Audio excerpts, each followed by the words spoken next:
नमस्ते बच्चों, कैसे हैं आप सब। आज मैं आपके सामने स्पर्श भाग 2 कक्षा 10 के पाठ 8 कर चले हम फिदा इस कविता की व्याख्या को आसान से शब्दों में बताऊंगी। कर चले हम फिदा गीत उर्दू के प्रसिद्ध शायर कैफी आजमी की रचना है। कैफी आजमी साहब का वास्तविक नाम अतहर हुसैन रिजवी था। इनका जन्म 19 जनवरी 1919 को आजमगढ़ जिले के मजमा गांव में हुआ था। इनकी कविताओं में सामाजिक और राजनैतिक जागरूकता का समावेश तो है ही साथ कोमलता भी है। प्रस्तुत गीत वर्ष 1962 में 1962 में भारत चीन युद्ध की ऐतिहासिक पृष्ठभूमि पर बनने वाली फिल्म हकीकत के लिए लिखा गया था। यह फिल्म हिमालय क्षेत्र में भारत चीन युद्ध का चित्रांकन है। इस गीत के माध्यम से देशवासियों में अपनी मातृभूमि के प्रति बलिदान की भावना तथा आजादी की रक्षा के लिए प्राणों की परवाह न करने का भाव सैनिकों के माध्यम से अभिव्यक्त किया गया है। यह गीत वर्तमान समय में भी देशभक्ति के प्रति उत्साह पैदा करने में महत्वपूर्ण भूमिका निभाता है।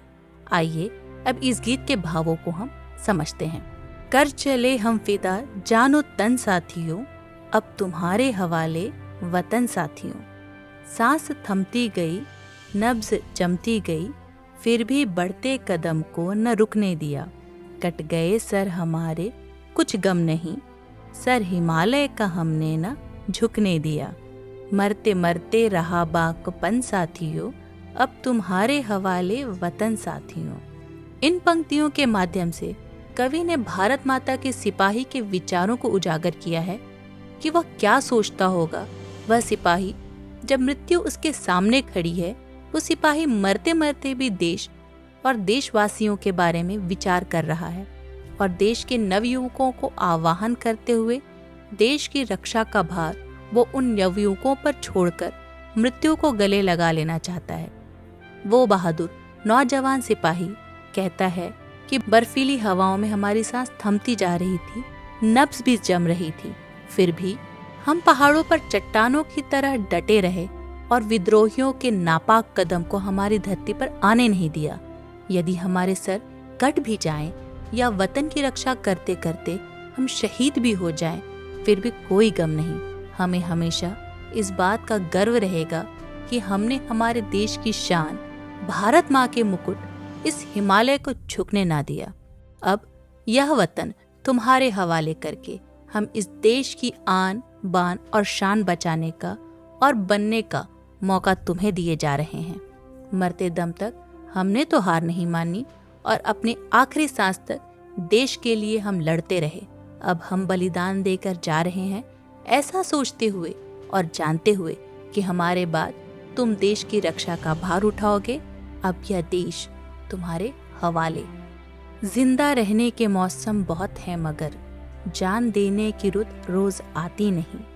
हुस्न और इश्क दोनों को रुसवा करे, वो जवानी खूह में नहाती नहीं। आज धरती बनी है दुल्हन साथियों, अब तुम्हारे हवाले वतन साथियों। गीत के इन पंक्तियों में कवि ने बलिदानी सिपाही के अंतर्मन को बयां किया है। उस सिपाही के मन में कोई डर नहीं है। वो कहता है कि जिंदा रहकर जवानी का आनंद तो सब ले सकते हैं, पर सरहद पर अपने देश के लिए मृत्यु को हंसते हंसते गले लगाने का मौका बहुत कम लोगों को मिलता है।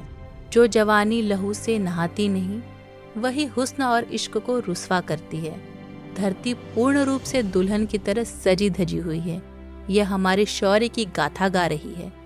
अपने देश की धरती की रक्षा के लिए हमें तत्पर रहना चाहिए। लद्दाख की ओर से आज से कुछ समय पूर्व भी जब चीनी सैनिकों ने भारत की धरती में प्रवेश करने का प्रयास किया, तो भारत के सैनिकों ने अपने शौर्य और बल से फिर से उन्हें पीछे धकेल दिया। एक सिपाही अपना जीवन बिना किसी स्वार्थ के जीता है। उसका संपूर्ण जीवन देश और देशवासियों के लिए होता है। राह कुर्बानियों की न वीरा न हो, तुम सजाते ही रहना नए काफिले। फतह का जश्न इस जश्न के बाद है।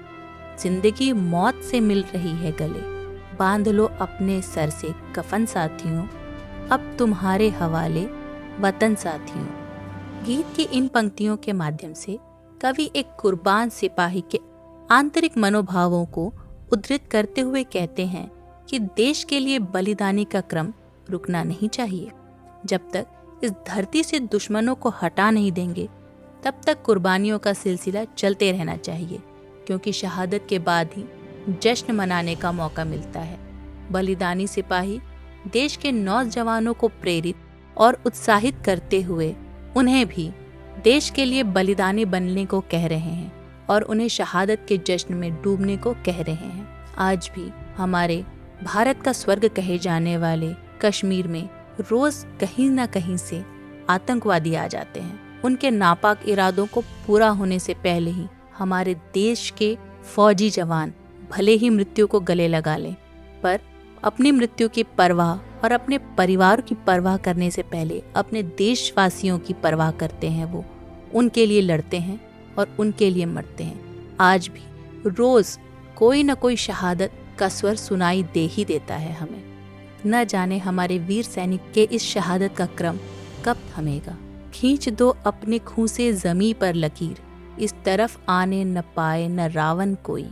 तोड़ दो हाथ अगर हाथ उठने लगे, छू न पाए सीता का दामन कोई। राम भी तुम ही लक्ष्मण साथियों, अब तुम्हारे हवाले वतन साथियों। गीत की इन पंक्तियों के माध्यम से कवि एक आज़ादी की चाहत रखने वाले सिपाही के दर्द को बयां करते हुए कहते हैं कि हम तो अब अपनी शहादत को पा रहे हैं, हम अपना फर्ज पूरा करते हुए इस दुनिया से जा रहे हैं। और हमारे देश के नौजवानों को संदेश देते हुए वो कहते हैं कि तुम ही राम हो और तुम ही लक्ष्मण हो। इस सरहद पर एक लक्ष्मण रेखा इस प्रकार की खींच दो कि रावण रूपी वह दुश्मन हमारे सीता माँ की तरह पवित्र इस धरती पर उसके गंदे कदम कभी नहीं आने चाहिए। तुम उन्हें उसी रेखा के उस पार रोक लो, और चाहे तुम्हें मृत्यु का सामना ही करना पड़े, अपने खून से इस लकीर को सींचना ही ना पड़े, इस लकीर को गाढ़ा ही क्यों ना करना पड़े।